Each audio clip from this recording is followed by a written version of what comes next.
Hello વિદ્યાર્થી મિત્રો, આજે આપણે ચેપ્ટર નંબર 4 ચાલુ કરીએ. ચેપ્ટર નંબર 4 નિશ્ચય. તો સૌપ્રથમ નિશ્ચયની વ્યાખ્યા શરૂઆત કરશું.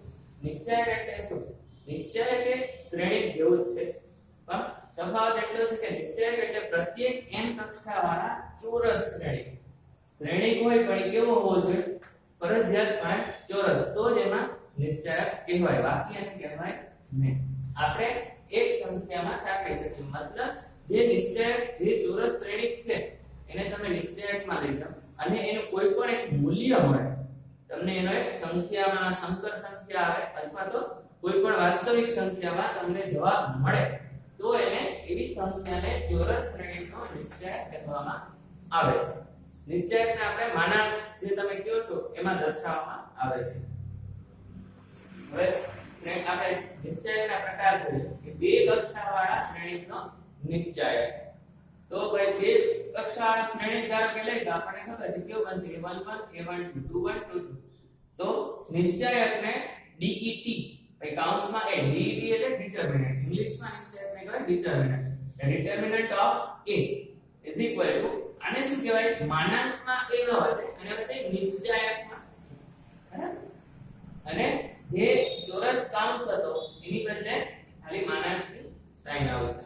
હવે એનું છે આ a11 અને a22, આને કહેવાય પ્રતિ વિકર્ણ. એટલે પહેલા આવે છે એટલે પ્રતિ, પછી આવે છે એટલે અગ વિકર્ણ. આને પ્રતિ વિકર્ણ કહેવાય, આને અગ્ર વિકર્ણ કહેવાય. હવે આ બંનેમાં તમે 10મા ધોરણમાં આપણે ચેપ્ટર નંબર 3 માં એક રીત આવતી ચોકડી ગુણાકારની રીત.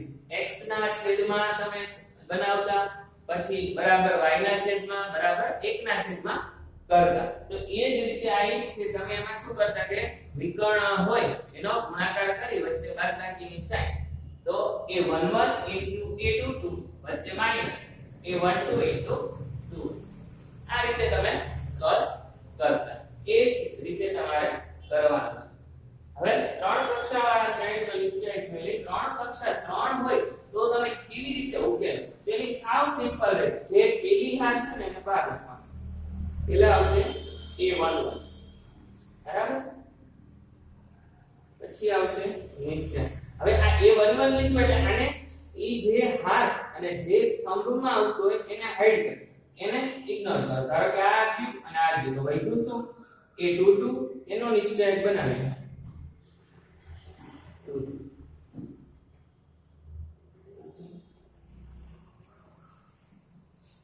હવે એકી સંખ્યા આવતી, મતલબ જો 1 ને 2 તો બે કી સંખ્યા તો ધન. એકી સંખ્યા થાય 1 + 2 એટલે 3, તો એકી સંખ્યા થયું એટલે અહીંયા આવશે. હવે ઈ હાર અને એ સ્તંભ આને સંતાડી દે તો વધ્યું શું? કે જે ચાર નંબર વધશે એ ચાર નંબરને લખી નાખવાના. a21 a31 a23 a3. હવે છેલ્લું 1 ને 3 4, તો કે બે કી સંખ્યા એટલે ધન a1. હવે એને સંતાડી વધે શું? તો આ ચાર a21 a31 a22 a3. આ તમારું ત્રણ ત્રિહાર, અને કહેવાય ત્રિહાર, ત્રણ હાર વાળા નિશ્ચયક, એનું વિસ્તરણનું સ્વરૂપ. હવે અહીંથી તો આગળ તમને ખબર છે આ લીધો, પછી દ્વિહાર નિશ્ચયક ઉકેલો, એ જ રીતે આને ઉકેલવાનું. આ શું બને? a22 a3 minus a23 3 minus a12 a21 a3 a31 23 વત્તા a13 a21 b2 minus a22 3. આ રીતે તમારે ઉકેલ ત્રિહારનો આવે. કઈ રીતે કર્યું? ફરીથી એકવાર જોઈ લઈએ કે જે તમે હાર લેવું નથી. ત્રિહાર નિશ્ચયકમાં તમને જે સહેલું પડતું હોય, ધારો કે અહીંયા 0 આવે, જ્યાં 0 આવતો હોય ને એ હાર લેવાય. તમે આ જ વસ્તુ સ્તંભથી પણ કરી શકો પણ બધાની એક જ રીત. ધારો કે હું પેલી હારથી લઉં A1 બરાબર, તો A હાર અને સમ બને એને સંતાડી દો અને બાકીના વૈદાઈ ચાર લખી નાખો. એ જ રીતે A12 આહાર અને સમ, તો બાકીના ચાર વધે લખી નાખવાના. એ જ રીતે આના માટે બાકીના ચાર વધ્યા લખી નાખવાના. ત્રીજા તો તમને આવડશે. બરાબર, 4.1 ચાલુ કરીએ. એમાં દ્વિઘાત નિશ્ચયક તો પહેલા દાખલા છે કે આપ્યું છે 2 4 -5 1. તો આપણે ખબર છે કે અગ્ર વિકર્ણથી એનો ગુણાકાર એટલે 2 ગુણ્યા -1 માઈનસ પ્રતિ વિકર્ણ 4 ગુણ્યા -5. 2 ગુણ્યા 1 એટલે -3 માઈનસ 5 ચોક 20 એટલે 20 માંથી 2 જાય તો 18. બીજો cos minus sin sin cos બરાબર cos into cos minus sin into minus minus minus plus cos પર sin પર નિત્ય સંખ્યા એક આવશે. બીજાનો બીજો દાખલો x2 - x + 1 x - 1 x + 1 x + 1. આનો બેનો ગુણાકાર માઈનસ આ બેનો ગુણાકાર x2 * x x3 x2 x2 x 1 ગુણ્યા x 1 હા 1 માઈનસ એમ ને a minus b a plus b b2 minus b2 x2 ઓછા 1. આ બે પ્લસ માઈનસ એટલે x2 વત્તા 1 માઈનસ અંદર આ એટલે માઈનસ માઈનસ આ પ્લસ 1 ને 1 2 એમ. દાખલા નંબર 3 કે જો એક શ્રેણીમાં 1 2 4 હોય તો સાબિત કરો કે નિશ્ચયકમાં 2 બરાબર 4 નિશ્ચયકમાં a અમાના નથી નિશ્ચયક છે. તો સૌપ્રથમ આપણે શ્રેણીને નિશ્ચયકમાં કન્વર્ટ કરીએ. તો અગ્ર વિકર્ણ 1 ગુણ્યા 2 માઈનસ પ્રતિ 4 ગુણ્યા 2 2 માઈનસ 8 તો માઈનસ 6 નિશ્ચયકમાં a બરાબર માઈનસ 6. હવે એને ગુણાકારમાં શું 4 આપણે 4 થી ગુણી નાખીએ તો આપણને માઈનસ 24 એને આપી દઈએ એક નંબર. હવે બીજું નિશ્ચયકમાં 2a તો સૌપ્રથમ 2a ફાઇન્ડ કરીએ.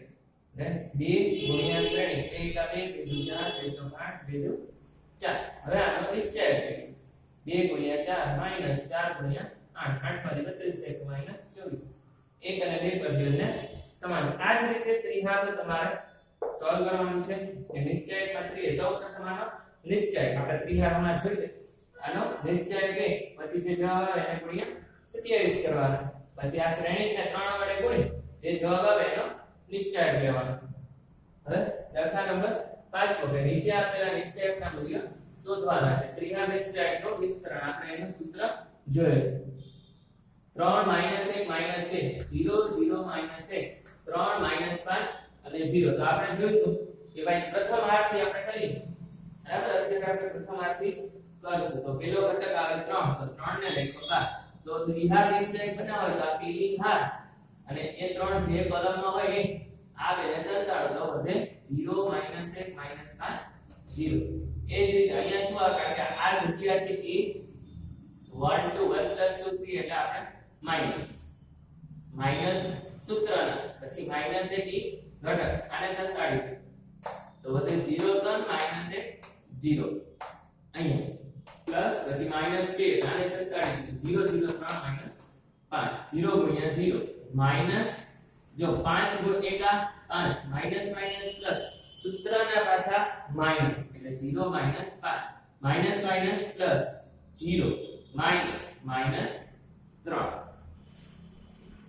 પ્લસ માઈનસ માઈનસ 2 0 0 3 0 5 -5 વત્તા 1 0 માઈનસ માઈનસ પ્લસ 3 0 માઈનસ 15 વત્તા 3 0 માઈનસ 15 3 છે તો માઈનસ 12. આ આપણો ત્રિઘાત નિશ્ચયકનો જવાબ.